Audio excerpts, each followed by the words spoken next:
इस वीडियो में हम हाइड्रोपोनिक विधि के लाभ के बारे में जानेंगे। पारंपरिक तकनीक से पौधे और फसलें उगाने की अपेक्षा हाइड्रोपोनिक तकनीक के कई लाभ हैं। विपरीत जलवायु परिस्थितियों में उन क्षेत्रों में भी पौधे उगाए जा सकते हैं जहां जमीन की कमी है अथवा मिट्टी उपजाऊ नहीं है। अब हम हाइड्रोपोनिक तकनीक के लाभ के बारे में जानेंगे। इस तकनीक से बेहद कम खर्च में पौधे और फसलें उगाई जा सकती हैं। एक अनुमान के अनुसार 5 से 8 इंच के ऊंचाई वाले पौधे के लिए प्रति वर्ष ₹1 से भी कम खर्च आता है।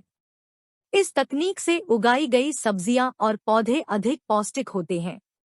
पारंपरिक कृषि की अपेक्षा इस तकनीक में बहुत कम भूमि अथवा स्थल की आवश्यकता होती है, अर्थात यह जमीन और सिंचाई प्रणाली के अतिरिक्त दबाव से छुटकारा दिलाने में सहायक होती है।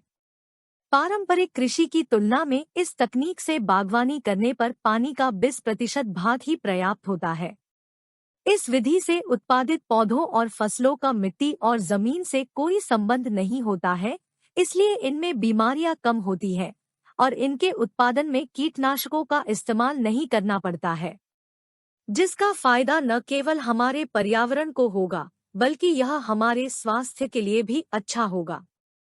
इस तकनीक से न केवल घरों एवं फ्लैटों में पौधे उगाए जा सकते हैं बल्कि बाहर खेतों में भी फसलें उगाई जा सकती है।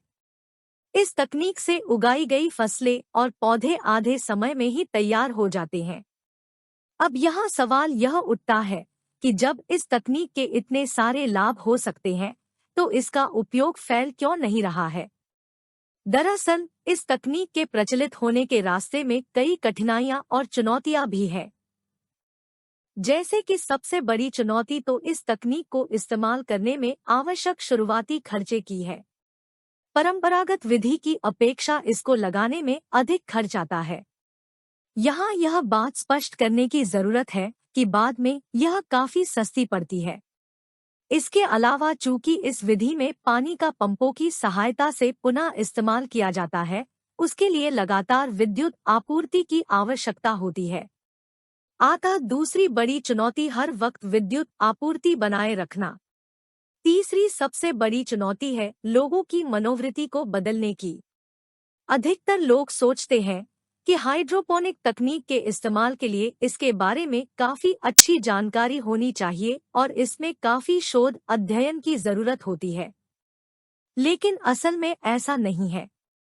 इस बात को भी नकारा नहीं जा सकता कि पौधों की उचित बढ़वार के लिए आवश्यक खनिज और पोषक तत्व सही समय पर सही मात्रा में मिलते रहने चाहिए।